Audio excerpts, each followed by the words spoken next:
بسم اللہ الرحمن الرحیم۔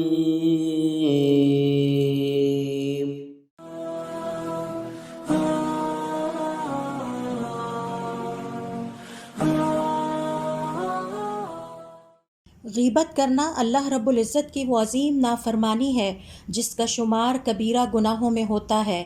کرنے میں یہ عمل انتہائی آسان ہے جبکہ اس کا عذاب بہت سخت ہے۔ بنی آدم زبان سے اللہ رب العزت کی جو نافرمانیاں کرتا ہے ان میں عظیم ترین نافرمانی غیبت ہے۔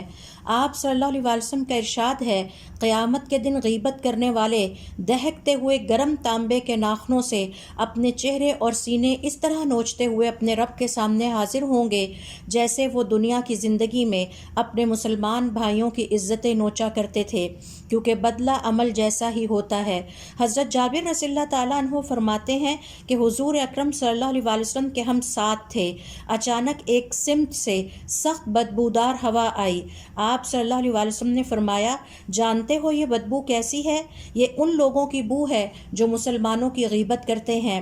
یہی وجہ ہے کہ ہمارے صالحین غیبت سے بہت بچتے تھے۔